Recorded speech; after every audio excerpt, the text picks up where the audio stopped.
Welcome back to the Speakeasy podcast. Happy New Year. This is our first episode of 2026. Where is the time going? What is happening? But also, we're thankful for it. So, for this first episode, we're talking about health insurance and healthcare. Don't tune me out yet. Okay? Trust your girl. Doesn't maybe seem like the most riveting subject matter, but it's realistically something that people are talking about. I have had multiple conversations about health insurance in the last few months because it's something that affects us and impacts us on a daily basis. And I think even more than that, post 2020, there is this surge of people breaking out of the systems, right? The numbers on homeschooling continue to grow. More and more people are becoming self-employed and starting their own businesses. People are looking for ways to become more self-reliant or reliant on their community and not so much on these huge industrial complex systems that, if we're honest, have not just failed us, but have, I mean, it's a big word, but I think it's the right word, oppressed us, that have made things harder than they need to be. And what we are finding is that healthcare and health insurance is a lot of time the primary offender in that. And you don't even need a conspiracy theory for that to be the truth. Don't get me wrong. There's plenty of them.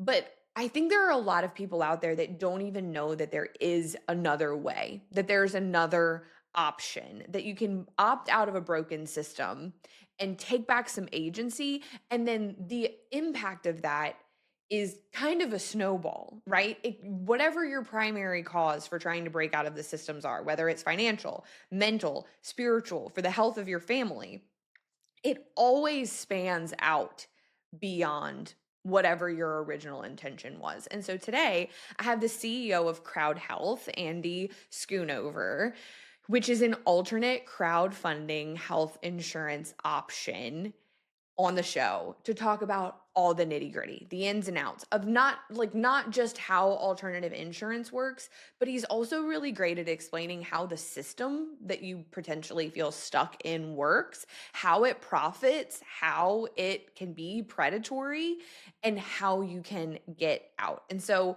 we had a great conversation about how CrowdHealth works, how it gives you options other than pharmaceuticals or traditional medical care.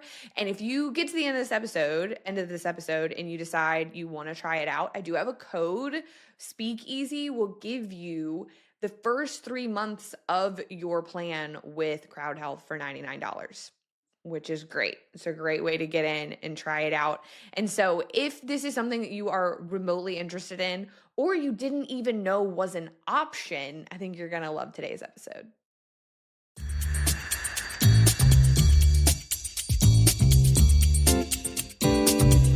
Andy, welcome to the Speakeasy. Thank you for having me. Appreciate it.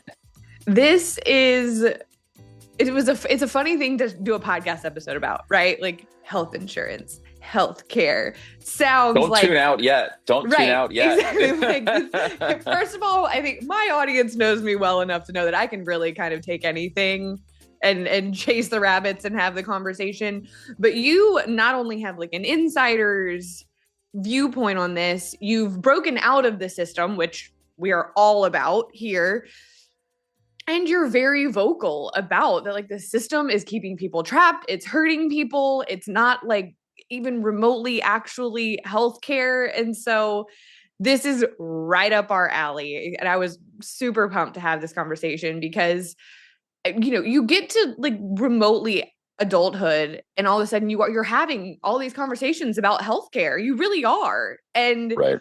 Usually it's around like, I'm being gypped. Why am I paying for this? And I don't feel like I have anything, you know? And so I thought to kick us off, we would talk about how you got started in this world in healthcare, what your experience is that kind of gives you that expertise to talk about it.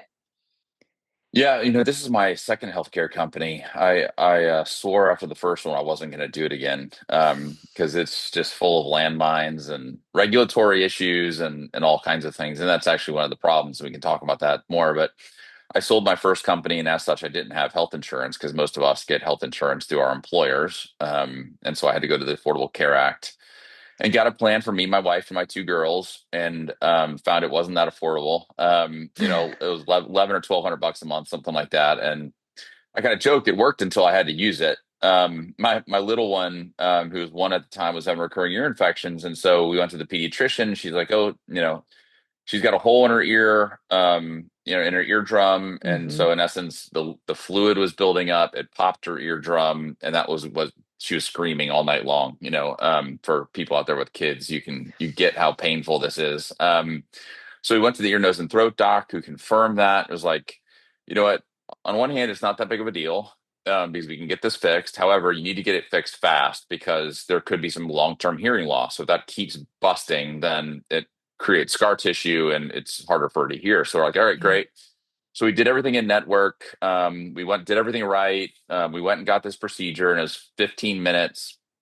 And then I got the bill from the hospital, and it was $8,000 for a 15-minute procedure. And I'm just like, holy crap, $8,000 for 15 minutes? Like, this is terrible. But this is why I have health insurance. Like, this is the whole point. And little did I know, a few weeks after that, I was going to get another little note in the mail from my health insurance company that said it was medically unnecessary, and so they weren't going to pay the bill. I was like, hold on a second. Like, my daughter is screaming. My ENT says she has a hole in her eardrum and she better get it fixed or she's going to have long-term hearing loss. And so, how the heck is this not medically necessary? I don't understand. So I went through two rounds of appeals. I think it was my ENT was fighting with like a ophthalmologist or something, like somebody who has to do with the eyes, like optometrist, ophthalmologist, something like that. Yeah. And I was like, wait, hold on a second. Like, how are you making decisions at a health plan about my Why are daughter's you here? ears? Why are you in this equation? But at the end of the day, they're like, nope, we're not paying for it. And so I had to stroke an $8,000 check to get this procedure paid for. And as you can imagine, I was pretty ticked. Yeah. And in that emotional state, I called my health insurance plan. I was like, you know what? Screw you guys. Like, if you're not going to pay my bills, I'm not going to pay your bills. And so I quit. And so I went to my wife and I was like, so we're uninsured. And she kind of looked at me like, Huh? excuse me? Like, what? And I was like, but we're going to figure this out. We're going to figure out if we can do this without having health insurance. And so we started realizing, as we started paying for pediatrician visits and her gynecology visits and things, like the doctors, one, were like super excited that people were there paying in cash Yeah. because they didn't have to go then fight the health insurance companies to get paid. And as such, they were giving us huge discounts. And I'm Yep. like, hold on a second. Like, we're getting better prices than, some of the largest companies on the planet. Like, how does that work? Like, that doesn't make sense. But as I was digging through it, I started realizing that the administrative and bureaucratic burden that these doctors have to go through to get paid, they're willing to give better prices if you pay them directly. So I kind of was like, I bet you other people would be interested in this little tidbit also. And so, I kept doing research and I found that, 250,000 families every year go bankrupt due to medical expenses, even though they have health insurance. So the whole point of health insurance or insurance in general is if something big happens, you don't go into financial distress. Yet 250,000 families, 200 to 250, depending upon the year, go bankrupt due to a medical event, even though they have health insurance. I was like, all right, there's something here. And so I decided to start a company to see if there was something there. And it was called CrowdHealth. And we were like, man, if we could get a bunch of people together and they would fund each other as opposed to a health insurance plan funding them, then they could pay in cash. They could get these cash pay discounts and we could drive the price of healthcare down. And so, started that company in 2021 and we're off to the races. Yeah. See, and we had a really terrible experience where it was medically necessary. It was a life-saving event where like my child literally, like I'm holding oxygen to my kid's face in an ambulance situation. And we get the $30,000 bill. And I remember seeing the amount because she ended up spending like 6 days in the PICU. And it was the amount that the insurance was going to pay and then the amount that we were going to pay. And I think I've blacked it out now, but I do remember it being astronomical. Yeah. And looking at my husband going, what are we paying for? Like, what Yeah. do we pay for? We've almost our whole adult life, our whole adult lives. We're paying into this, like you just said, that for the event when something big happens. And we didn't go bankrupt, but it put us into debt. It made our Hmm. bills very, very tight for a couple of years. And we went to like rice and beans and just boom, boom, boom, like paid at it as hard as we could. It's And terrible. it's terrible. And I feel like we were so blessed to be in a position where it didn't bankrupt us, but it could have, like if we hadn't been in a different financial situation. And those are just our two stories, right? Yeah. I mean, when's the last time you talked to someone and they're like, "No, my health insurance is great. It takes super awesome care of us and I've never had a problem." Very, very rarely do you hear that. And that's why I think, it's our model is resonating. I think the situation you point out is a good one because the people are questioning, okay, so why are these people going bankrupt? And I think Mhm. it falls into two primary categories. One, and we represent the two categories. One is you get a bill denied, Right. and not a lot of the people have $8,000 just sitting around. I've been extremely fortunate and we could pay it, but like the vast majority of the United States, people in the United States don't have $8,000 that they can, shell out. Yeah. And so that puts them into distress. The others is yours, which it sounds like you probably had a pretty big deductible. And so, Yep, we did. there's this funny X post. It was like last year, I think it was like, health insurance is cool because you get to pay a lot of money every single month. And then when you have a big health event, you get to pay a lot more money to pay for that health event. And you're like, yeah, what the hell is going on here? Like, this is Yep. crazy. So, I was just curious because I went to, clearly I'm on CrowdHealth, but I don't need the Affordable Care Act, but I went and just to check it out. And it was like, 14 or $1,500 a month and between 16 and $18,000 of deductible, That was ours. which means we got to pay $30,000 out of pocket every year before the insurance plan pays a dime. And I'm like, how does that make any sense? Yeah. And for Crowd Health, we were like, look, we don't want anybody to go into financial distress as a result of a big health bill. And so what we do instead of these massive $10,000 or $20,000 deductibles, we were like, look, you pay the first $500. You got to Right. have some skin in the game, Yeah. and then we'll submit the rest to the community for funding. And we just posted a video, and people can go check it out on YouTube or X or whatever social media platform. And there was this guy who was fishing, something fairly benign, but he was in bear country, so he had a gun in his holster. He caught a fish. He leaned down. The gun fell out of his holster. It hit a rock. It went off, Oh. and the bullet went into his calf, out the back of his calf, into his thigh, out the top of his thigh, into his chest, and out the back. And during this video, he explains, he's like, bile was squirting out this way and blood was squirting out this way, and he had to get choppered out because he's in the middle of Montana. He had to get choppered out from this creek, where he was in Montana, and then he went into a coma, and then he went into sepsis. And so this was nearly $1 million bill. And so, if you have nothing, that's fine, but just know that you could get stuck with $1 million bill, an auto accident. There's 100 different things, a PICU visit, a NICU Yeah. visit, those types of things. And he paid $500 and the community picked up the rest. And I was like, this is really how it should work. So people don't go into financial distress and in the case something, just totally crazy happens, which it does happen to Yeah. us once in a while. So, we built our model based upon like, let's not put people into financial distress as a result of something very rare happening. Yeah. So yeah, Or and it's even worked. something like just having a baby. Like I can remember Having a baby, being yeah, yeah, for in the sure. bed, having just had a C-section, and the hospital calling me, "Hey, you owe us this much." I remember being like, "I'm still Yeah, here. What what? are you like? Yeah, What are you?" yeah. The financial guy walks into the room and is like, "So how are you paying today?" And Right. you're like, "Dude, leave me alone. I just had a baby," or "Leave me alone. I just had surgery." Like, Yeah. this is not the time to talk about financials.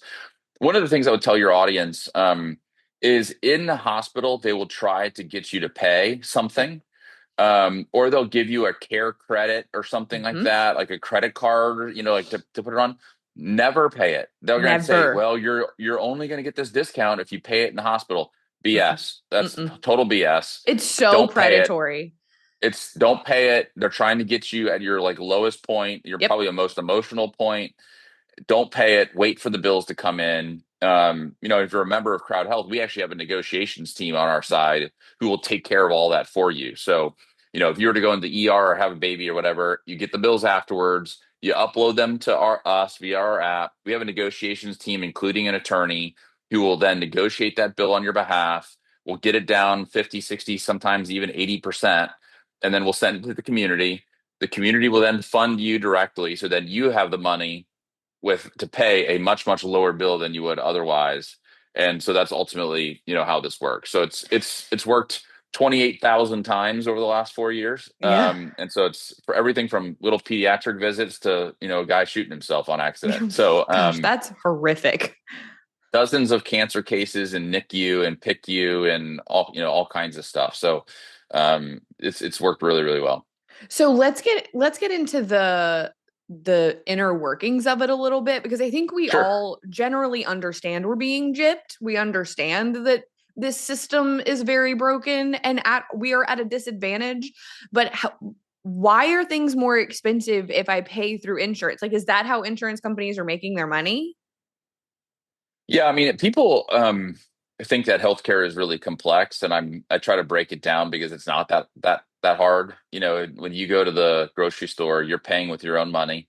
You go and you make decisions based upon your financial, where you can be. Like you can buy the ribeye or you can buy the other one or whatever. Like you can make those decisions because it's your own money. Yeah. With healthcare, you're basically going to the grocery store with somebody else's credit card. So you don't really care about the price oftentimes. Especially if you're paying your deductible, like you have your deductible. So you're just like, okay, whatever, Yeah. charge me whatever, and you kind of feel helpless in that. But the really key component of this is that the sellers of healthcare, which are these big hospital systems, they're the ones giving the service. They're the sellers of healthcare. They obviously want the price to go up. Like they're profit Yeah. maximizing. Even if they're a nonprofit, they're trying to make as much profit as Yeah. possible. Yeah. Unfortunately, but few people know that the buyers of healthcare, these health insurance companies, they actually want the price to go up too. And so here's how that works. So just to make the math easy, let's just say your premiums are $1,000 a month. Well, the health insurance plan can only make $150, 15% of that in profit. So how do they increase their profit by 10% from 150 to 165? Well, guess what? Your premium has to go from $1,000 to $1,100. Yep. So they actually want to see prices go up over time. I mean, imagine the inverse, that prices go down. It goes from 1,000 to 900. Well, your profit goes from 150 to 135. Yeah. So they don't want that. They want prices to go up. So in essence, what you have is you have the buyer of the product and the seller of the product both wanting the price to go up. So imagine being in the grocery store and you actually want to pay the highest price for something. The grocery store wants to pay you the highest price. The price is going to go up in that And it's just situation. going to keep doing that. And so that's what we have within healthcare is we just have no market forces that are trying to push those prices down. You go to the grocery store and the ribeye is too much, you don't buy the ribeye. And if enough people don't buy the ribeye, the price goes down because they can't sell ribeye without the price, at the price that they're at. So there's market forces in your grocery store, or you're buying a car or buying a cell phone or whatever it ends up being. Everything else on the planet, we care about the price, except healthcare because we're not ultimately paying it beyond our deductible. And so that's the problem that we have with healthcare. One of the things that I talk about a lot is basically like breaking out of all of these systems, right? We homeschooled, that's breaking out of the educational system. We're both self-employed, that's breaking out of the corporate system. And I think a lot of people feel like they can break out of these other systems, but the healthcare system, you really are just kind of powerless because you need it. And it, you hit the nail on the head. It does feel really complex. When you explain it like that, I'm like, Mm-hmm. oh, yeah, no, okay, that makes sense. And then this is how you opt out. And I think also like health can feel so emotional. And so your Mm-hmm. emotions are tied up in it. And then there's fear. And then it's such a predatory system. And so I think this is one area that I'll admit, like my husband and I as well, like we're still in the figuring it out phase of what we do, Sure. because even my husband is like, I can explain to him as many times as I until I'm blue in the face. Like we pay $500 and then everybody else pays everything else. And it just like, it seems too good to be true to him. But Yeah. then we have friends that are on, plans like this. And here's the thing that I love about it is your money isn't going to the man. Yeah, exactly. Your money is going to your fellow man, to, not your immediate community necessarily, but to like your fellow Americans, rather than feeding a system. That's 100%. how it's supposed to be. Yeah, I mean, if we take the example, that I gave, for Michael, who, was the guy who shot himself, we actually Yeah. send that to the community, and you get an email once a month that says, "Hey, will you give to Michael, who had a gunshot wound? Like, Yeah. your money is going." And if you say yes, then your money is going directly from your account to Michael's account. And so we don't even get in the middle of that. So you're actually funding another human being as opposed to funding United Healthcare, which you don't know where that money is going to buy the CEO a yacht or to, pay for somebody's healthcare expenses or whatever. Right. So there's some humanity in knowing that your money is going to directly to somebody else. And actually, I feel good. I've heard this many, many times, like, hey, I get to help somebody. We pregnancy has historically been our number one cost. Mm-hmm. And we have a lot of people in their, late 20s, 30s, they're having babies. And ultimately, unfortunately, with that we have miscarriages, and there's costs associated with that too. And so we send these out, and so often we get people coming back and being like, you know what, instead of $100 to this person, can I give $200? Like, I know what this mom is going through, I know what this family is going through, I know that pain. I just want to help them. And so Yeah. it's like, you would never in a million years call United Healthcare and be like, can I pay you more for my premium this month? Right? Like, so Right. there's this humanity and a community of people who are trying to help each other. And I think ultimately, that's the way it should be. Yeah. And I think your point about like breaking out of the system is right. I mean, I would tell you, like, we've got 20,000 people in our community now, or almost. We're going to hit that 20,000 number today, actually, which Congratulations. is kind of fun. And we our people are people who want to bust out of the system. Yeah. I think homeschool moms, homeschool families are a huge component of our group. We have a lot of home birth people too, who are like, I Yep. don't want to, birth my child in a medical facility. And funny enough, I think it was late summer. I can't remember exactly the month, but we had 17 new babies born within the community, and 16 of them were born outside of a hospital. So we have a group of people who are like, I'm done with like the Yes. way that the world is telling me that I have to do this, because there are options, and there are viable options. And so we've got a lot of people who are trying to bust out of the system, and we're finally giving them a way, an avenue to do that with healthcare. Yeah, I think you starting it in 2021 was primo timing, right? Because 2020, everybody was like, hold up. Yeah, All of these exactly. systems What's are going on? jacked up. And what you guys offer goes beyond just, these doctor visits and the terrible, events that nobody can plan for. You talked about having the negotiator, which the idea of negotiating a health bill makes me just like, like sounds so stressful. The Yeah. idea of being able Not to the just number one offset thing on your that. list you want to do today, huh? No, no, no, nothing. I don't even know if, like, I think there's a lot of people that A, don't even think that that's an option. And B, even if they do know it's an option, are like, I can't do that. Who am I? I don't have the negotiatory power to do Yeah, something like that. But then you also have, so then there's the people that they're like prescription drugs or their lab testing that can get really expensive as well. We've been in that boat where we're paying crazy amounts every month. And then we're also going through the pharmacy drive through and it's crazy. paying out the butt for that too. Yeah, I'm pulling up Instagram real quick because I want to make sure I get this right. So this guy who did like some research, and he's like, yeah, I have CrowdHealth, and if I would have gotten my labs done through health insurance, it would have been $375. Through CrowdHealth and some of the partners that we work with, he got it for $50. And this is a comprehensive, blood panel, Yeah. for this. And so it's like, again, you can do that with prescription drugs. We had one woman, who was going through non-Hodgkin's lymphoma, and her medication bill was $40,000 a month. And so we went directly to the pharma company and negotiated that down to $2,500 a month. And so still a lot, but it was picked up by the community, and it just shows the power that you have as an individual to negotiate some of these prices, and we help you do that.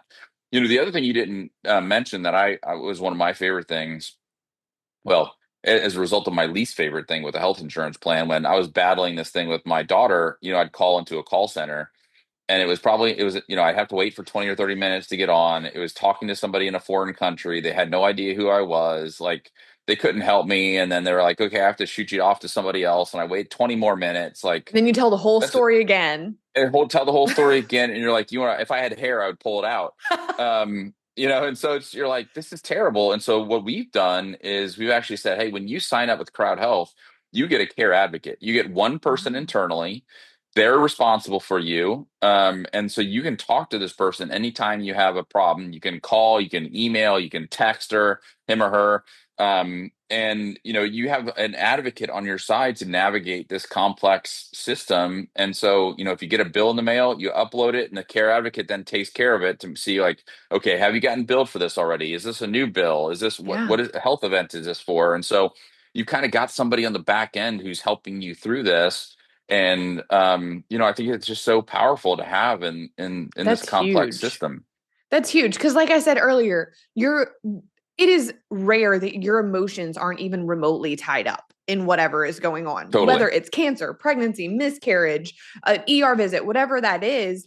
I'm not thinking straight for any of that. And so to have the advocacy and then also to have the negotiators, and then you guys also have a database of like doctors and providers so that people, because that's crazy stressful as well, especially Totally. if you're looking for something specific, knowing that these doctors are vetted and that I can just like finding a doctor is really like dating. The first one's probably not going to be the best fit, but imagine if you could be dating and have somebody vet everybody first, Yeah, totally. Yeah, I mean, we've got a database of now, I think 2 million plus cash pay prices throughout the country. My guess is that's going to double in the next 6 months. Yeah. And then we provide this to our members so you can see, okay, what is the price? Did the other members who went to this doctor have a great experience or not a great experience? Yeah. What is their quality ratings like? What are their outcomes? Those types of things. And so over the next, you'll see in the next quarter or 2 quarters, 3 to 6 months, you're going to see more of that pushed out within the community. And then, as we get more community members, we get more bills. As we get more bills, we get more cash pay prices, and we can then Yeah. give those back to our members. And so it's this kind of flywheel of crowdsourcing doctors from other members of the community. And we add some other data in there to help you make great decisions. But it's just way easier. You Yeah. can go into our app and be like, give me a great cardiologist in Baton Rouge, and it'll Yeah. pop up, some cardiologists that or whoever, right? OBGYNs, whatever it is, that other members have gone to and can give you feedback on. So it's a really cool, like, community based Yeah. way of doing this as opposed to relying upon a health insurance plan to tell you what to do with your health. And then you don't have to worry about them being in network, right? Because Yeah. you can go to Yeah. No, whoever. no networks. Yeah. No networks. You can go to Yeah. whoever you want. Yeah. I mean, the only thing, and I would say people are like, okay, so what's the catch? All these kinds of things. And, the only thing we ask is if you have a really big procedure, you just call us. Because I literally talked to a guy this weekend who's like, I need to go get a colonoscopy. And regardless of how you feel about colonoscopies, that's kind of a secondary question. But he's like, yeah, it's like $4,000. And I was like, dude, somebody to do your colonoscopy like 3 miles from where you live, and it's like $1,400. Yeah. And so, like, he's like, what? I didn't even know. I was like, yeah, because we've got this database where I can show you, really great places to go that you probably don't have access to. And so that's what we provide our members, and they love it.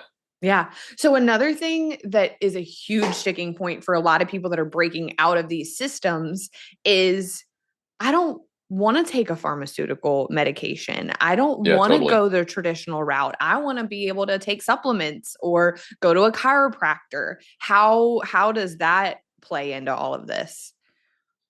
Yeah, I mean, we have a lot of people, as I said earlier, who want to bust out of the system, and that means busting out of kind of the allopathic system, the Yeah. Western medicine system as well. And so we do promote for sure, kind of naturopathic, holistic, integrative medicine. One of the reasons why the doctors are doing medication first. Oftentimes I saw a recent stat where they have 8 minutes with you on average. Mm, And so if you come in with a symptom they don't really have time to walk you through, like, okay, let's talk about your lifestyle, let's talk about your Right. eating, let's talk about your sleeping, your working out, all these things. They're like, okay, I see a symptom, I need to alleviate the symptom, and therefore I'm just going to give you a medication, which never gets to the root cause of the Exactly. problem. And so, this unfortunately is just a product of a broken medical industrial complex where they only have 8 minutes with you. And so, if you go and want to do something that's a little bit off grid, we're totally fine with that. As long as it's not like hocus pocus pixie dust, right? Like there's a lot Right. of quack doctors out there trying to sell people stuff. But we've had members who have had injuries and wanted to go do acupuncture. We're like, great, go for it. Yeah. Who wanted to do chiropractic? I go to a chiropractor. Like I'm a huge fan. Yeah. In fact, I had a situation with my back. Sorry to go down this rabbit hole, but like Please. I could have gone. I've got this situation where my one of my ribs does not plug into my spine correctly, and so it pops out. And so Ugh. the doctor was like, "Hey, you can go get a surgery." And I was like, "Okay, well, how much is that?" And they're like, "Oh, it's like $50,000 or something crazy." Like I was like, and I was like, "Okay, so what is the probability this is going to work?" Well, it's pretty good. It's not 100%. I'm like, so what I do, I just go to the chiropractor once a quarter, and he like, pops me back together and I'm good. And it's like it's every quarter or 6 months where I have to go spend, I don't know, like $50 or whatever to go to Right. the chiropractor, go do this. And it's like I would way prefer that than have back surgery. Like how many Right. people have back surgery and come out the other side with like, I'm feeling great. It's like Right. never happens. And And then you're you're down exposing for yourself to 12 weeks. anesthesia and you're down for 12 weeks and maybe it doesn't work. Yeah, And exactly. yeah. I think people should have options. And it's the problem that we have, like our philosophy internally is like, it's your body. Hmm. You go and it's your health. You go take care of your health the way that you think is right for you. And let's stop having health insurance plans telling you what you must or must not do to get back to better health. Yeah. I think the cool part about this, right, is if you're paying your doctor directly, I kind of always say like you work for whoever pays you. And ultimately these doctors are being paid by insurance companies. And so Right. they work for the insurance company. They don't pay Yep. for you. They don't work for you. And so if you go in and say, "Hey doc, I'm paying you directly," he he or she's like, "Okay, great. Now we can do what's right for you since you're Yeah. paying," as opposed to what's right for an insurance company who's got all these other perverted kind of incentives. And that's kind of the beauty of it. You can have Yeah. a conversation with your doctor without a insurance company or your company you work for or the government or whoever in between. You're like, no, no, no, let's do what's right for me, as opposed to what all these other entities who have all these other incentives, want to do with me. So that's one of the beauties of paying directly as opposed to paying through health insurance. Well, and whatever power that be, I don't even know if it's like the health insurance, is a doctor, is a pharmaceutical company. There is a clear incentive now to, at least I think to a lot of people, to create lifelong patients. Like they want you Oh yeah. in the system. And so if they got to the root of the issue, you would no longer be a lifelong patient. And so I think that that is actually a conversation that we had at our dinner table like a week ago about that. That has been that trend. We've watched that happen as the complex has gotten bigger and bigger. And that now, I mean, and I'm not trying to like be crazy and like make everybody the villain, but now it's almost like the medical system is like helping people stay sick. Are Yeah, it's you the guys sick care seeing that? system. Right. Yeah. Exactly. Yeah, it's not a healthcare system, it's a sick care system. And so yeah, I mean we can go into conspiracy theories all we want, but in reality, like let's look at the incentives. I think incentives are Right. everything. And I think the incentives for the system are to keep you in the system. Yep. I mean, we've seen diabetes go from 1% of the population in the 1970s to now 10% of the population. 25 cents of every dollar spent on healthcare is spent on a diabetic. The vast majority, 90+% are type 2 diabetics, which means it's not, something wrong with you, as a part of type 1 basically is you have something within you that's functioning improperly, and it starts early on in life. And that's just bad luck. It's Yeah. not lifestyle. Type 2 diabetes is typically a lifestyle issue, Right. and so there's a very clear path to eliminating type 2 diabetes, but people don't want to do it because the money they make on insulin and, recurring doctor visits and all these kinds of things, would basically bankrupt the system. And so when you have a situation in which you can cure something, but it bankrupts you, that is clearly not an incentive that you're going to go very hard towards. At a Right. minimum, Right. you're Right. not going to like pursue that path. Um, and so there is some, like I said, kind of perverse incentives within healthcare that I think keeps us sick. I mean, we're the sickest planet, or sickest country in the planet. Yeah. And we have the best healthcare on the planet. Healthcare, we have the best doctors on the planet. Right. The Saudi royal family has an entire floor of the best hospital in New York City rented out just for them. Why? Right. Because when you come to the United States, if you have a big health problem, we have the best doctors. But the problem with that is that they gotta have patience, and so there's Yeah. an incentive to keep people sick, unfortunately. Yeah, and I mean, people that listen to the show know that was I walked that path. At the beginning of 2021 was on 8 different prescription medications, just slapping band-aids on all of these issues, and was miserable. I was a zombie. Mm, I was a shell of myself. I was curled up on the couch with young kids.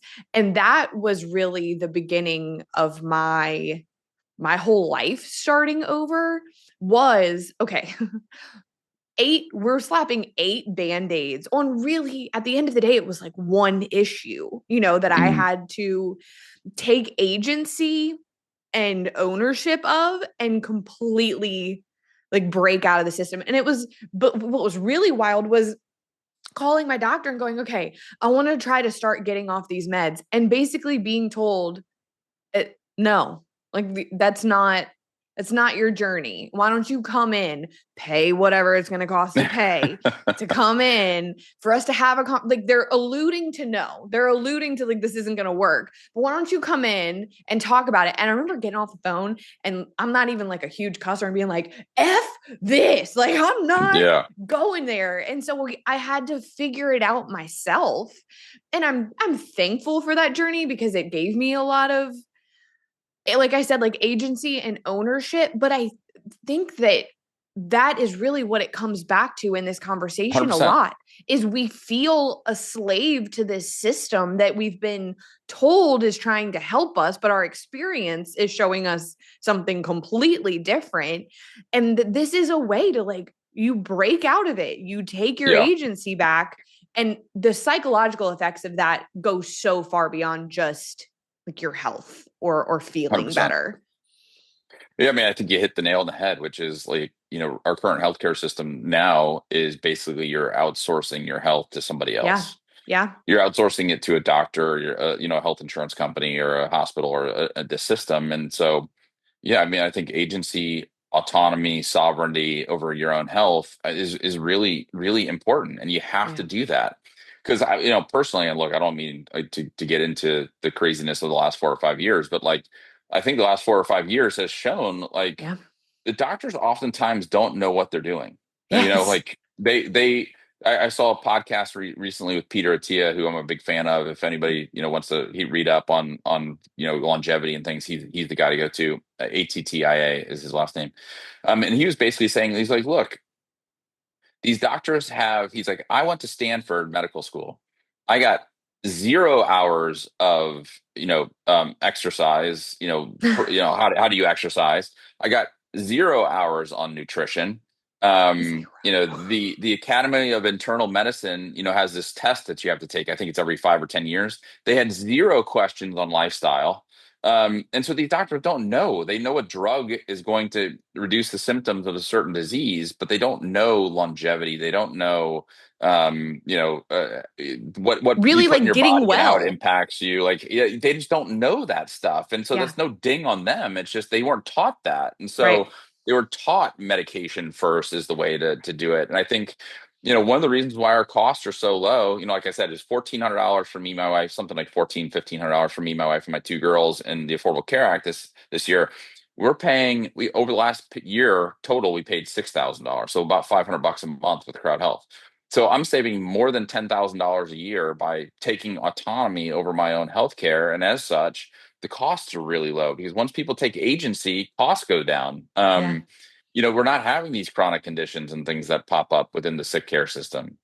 And then that's $10,000 that, if you feel so inclined, you can put towards getting even better. right? You can Exactly. pay for the chiropractor, you can pay for the red light therapy, you can pay for the brain therapy, whatever it is that you need, and Or whenever I good went, food, or great, right? Good food exactly, or a gym membership or or even whatever. just It opens up the mental weight so much. of a margin of financial Yeah, margin, like that exactly. makes you better, you know what I mean? And whenever I was going through getting off of all those medications, I shared about it, in like small doses on Instagram, and I had a significant number of nurses, not doctors admittedly, but nurses who were DMing me like, no, they don't know how to get you off the medication. Yeah. They only know how to get you on it. And again, that's not like oh, you're so dumb.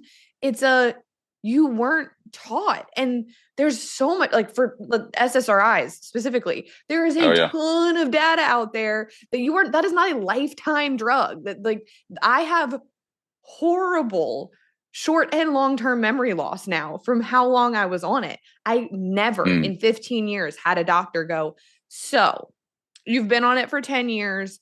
Here's where we are with like your potential symptoms. Do you want to talk about lifestyle changes to get off it? Never, not once. You know what I mean? And so I think that there more and more people are waking up to those realities. They're trying to take their health back. And totally. then they like get up against this threshold and they feel stuck. And what I love is that you guys are like swinging the door open and going, no, no, no, like there's another way. Is there anyone, just to be fair, is there anyone that this model isn't a good fit for? Yeah, I mean, I think there's a couple different kind of categories of people that is this model as we're currently structured, and Yeah. we're changing things all the time, but as we're currently structured, just doesn't work very well. I think one is smokers. If we just like look if you're smoking, you're not taking good care of yourself. We want people who want to take good Yeah. care of themselves. And so smokers are not allowed to are not eligible. We also have people over the age of 65, only because of Medicare Yeah. regulatory type of issues. We just can't do our model within that age group. Yeah. And then, look, I think the other thing too is if you have a significant chronic condition, then we want you to be a part of the community until you're a part of the community, and then you can, have your bills eligible for funding. And unfortunately, when we first started, we had people who had something like a knee surgery they had to get done, and they jumped in the community, got their knee surgery, and then jumped out, or Yeah. jumped in right before they were about to give birth and then jumped out. And so it's like, no, no, no, no. Like you got to be a part of this, and like you Yeah. can't just like milk the community. So you have to be a part of the community. So that's something too, where if you have kind of a what we call previously diagnosed or symptomatic condition, you will own that for a little while before the Yeah. community funds that, which is just we just think it's fair. And 100%. so those are the only things. But I'll tell you, we've got a lot of type 1 diabetics and other people who are like, man, I'm saving so much money with CrowdHealth. I'm fine with paying for my insulin for the next couple of years. Yeah. And we find them really inexpensive. Insulin, it's insulin is insulin, so it's the same everywhere. Right. And so we help them, and so we've got a lot of people with conditions, but they just know that they kind of own those for 2 years before they can submit the bills to the fund to the community. So Yeah. those are And the that's only fair people to that I can everybody think of that are else. not. Yeah, we're just trying to be fair. Right. Um, Yeah. so No, those I are the love people that. that probably are not great fits, Yeah. depending upon what you have going on.